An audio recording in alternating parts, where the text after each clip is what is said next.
बेंगलुरु दंगों को 48 घंटे बीत चुके हैं और धीरे धीरे अब यह साफ हो रहा है कि ये दंगे अचानक नहीं हुए थे, बल्कि पूरी योजना के साथ हुए थे। बेंगलुरु के दंगाइयों के खिलाफ दर्ज एफआईआर की कॉपी आज हमें मिल गई है और इसमें जो जानकारियां हैं उनसे यह पता चलता है कि विवादित फेसबुक पोस्ट तो सिर्फ एक बहाना था। असल में इन दंगों की स्क्रिप्ट और एक्टर्स पहले से ही तैयार थे। ये दंगे योजना बनाकर किए गए थे और ये बहुत बड़े षड्यंत्र का हिस्सा थे। बेंगलुरु दंगों में पुलिस ने 4 एफआईआर दर्ज की हैं और आज इन एफआईआर की कॉपी मेरे हाथ में है। सबसे पहले हम आपको इन एफआईआर की बड़ी बातें बताते हैं जो पूरे देश को, आप सबको हैरान कर देंगी। पहली बात यह कि बेंगलुरु के दंगाइयों ने वहां के 2 पुलिस थानों पर हमला करके पुलिस कर्मियों की हत्या करने का प्लान बनाया था। पुलिस कर्मियों की हत्या करना चाहते थे थाने में घुसकर। यह ठीक वैसा ही था जैसे कानपुर के बिकरू गांव में गैंगस्टर विकास दुबे ने, अब उसके गैंग ने 8 पुलिस कर्मियों की हत्या कर दी थी। लेकिन बेंगलुरु में कानपुर की तरह 8-10 अपराधी नहीं बल्कि हथियारों से लैस 800 दंगाई थे और अगर पुलिस वाले इनके हाथ लग जाते तो शायद किसी की जान नहीं बचती। यह बहुत बड़ी घटना हो जाती। मंगलवार की रात को हुए दंगे में बेंगलुरु के 60 से ज्यादा पुलिसकर्मी घायल हुए हैं। 60 दंगाइयों की भीड़ पुलिसकर्मियों के खिलाफ नारे लगा रही थी, उन्हें अपशब्द कह रही थी और दंगाइयों की अगुवाई कर रहे लोग भीड़ से यह कह रहे थे कि पुलिसकर्मियों को जान से मार दो, पुलिस वालों को छोड़ना मत। बेंगलुरु के दंगाई वहां की पुलिस के दुश्मन इसलिए बने क्योंकि दंगाई ये चाहते थे कि पुलिस विवादित फेसबुक पोस्ट के आरोपी को उन्हें सौंप दे। यानी ये सारे लोग कानून अपने हाथ में लेना चाहते थे। पुलिस ने फेसबुक पोस्ट लिखने वाले व्यक्ति को गिरफ्तार कर लिया था, लेकिन ये दंगाई चाहते थे कि गिरफ्तार किए गए व्यक्ति को इन्हें सौंप दिया जाए क्योंकि ये लोग अपना इंसाफ खुद करेंगे।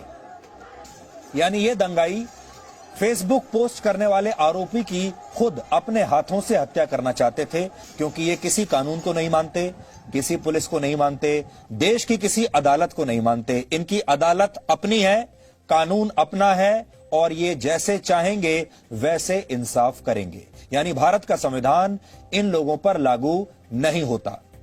कांग्रेस के विधायक अखंड श्रीनिवास मूर्ति के भतीजे ने कथित तौर पर फेसबुक पर पैगंबर मोहम्मद साहब के खिलाफ एक आपत्तिजनक टिप्पणी की थी और बाद में पुलिस ने उसे गिरफ्तार भी कर लिया था। लेकिन जब पुलिस ने विधायक के भतीजों को सौंपने से इनकार कर दिया इन दंगाइयों को, तो ये दंगाई थानों में आग लगाने लगे और पुलिस कर्मियों की हत्या करने पर उतारू हो गए।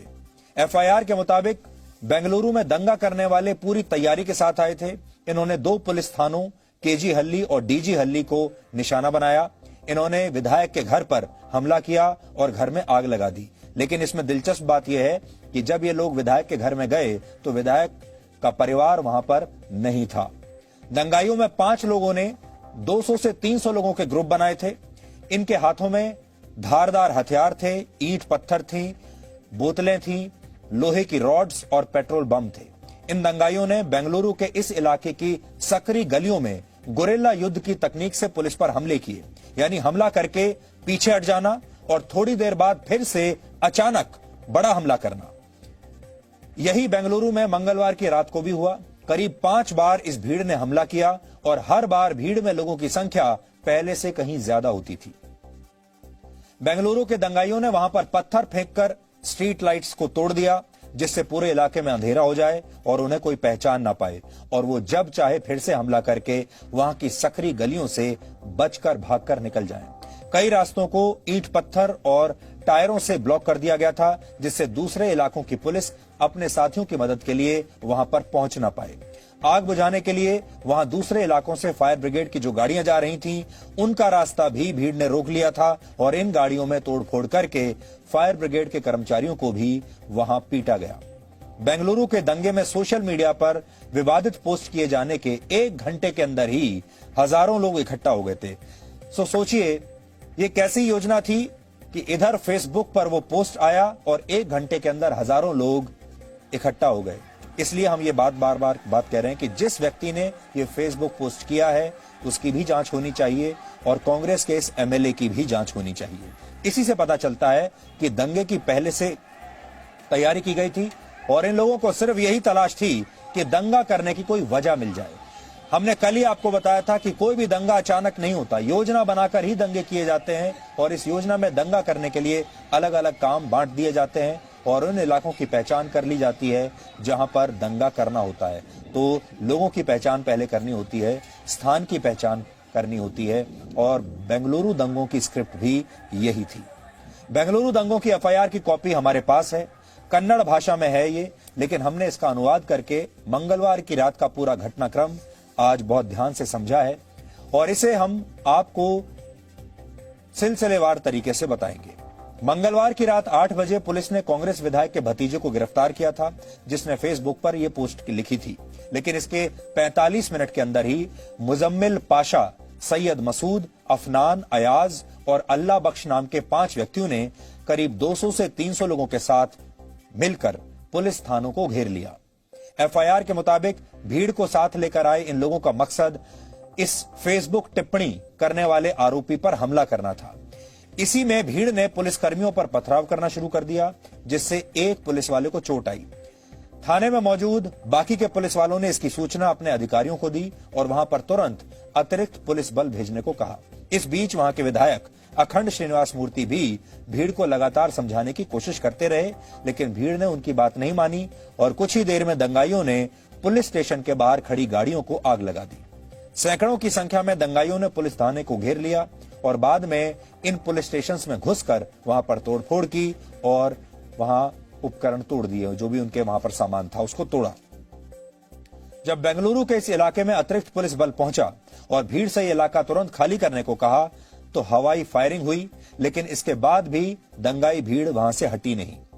बाद में पुलिस को आंसू गैस का इस्तेमाल करना पड़ा और कई राउंड की फायरिंग करनी पड़ी, जिसमें दंगाई भीड़ में से 3 लोगों की मौत हो गई। दंगाइयों ने 2 पुलिस स्टेशंस को इसलिए निशाना बनाया था क्योंकि उन्हें पता नहीं था कि फेसबुक पर पोस्ट लिखने वाला आरोपी इन दोनों पुलिस थानों में से गिरफ्तार करके कहां पर रखा गया है। इस आरोपी को दंगाई अपने हवाले करने की मांग कर रहे थे और जब पुलिस वालों ने इनकी बात नहीं मानी तो ये पुलिस वालों पर हमला करने लगे।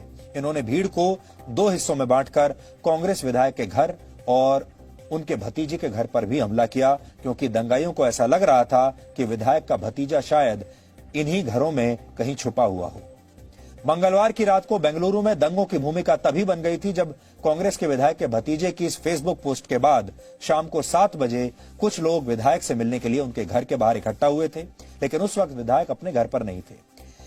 इसके आधे घंटे के बाद ही इन लोगों ने विधायक के घर पर पथराव करना शुरू कर दिया और फिर कुछ लोगों ने विधायक के घर से कुछ दूरी पर उनके भतीजे के घर को भी घेर लिया। तो हमने आपको पूरी ये कहानी बताई कि ये जो पूरा घटनाक्रम था ये कैसे था और आपको ये पता होना चाहिए कि ये जो दंगे हुए हैं ये दंगे बिना योजना के हो नहीं सकते।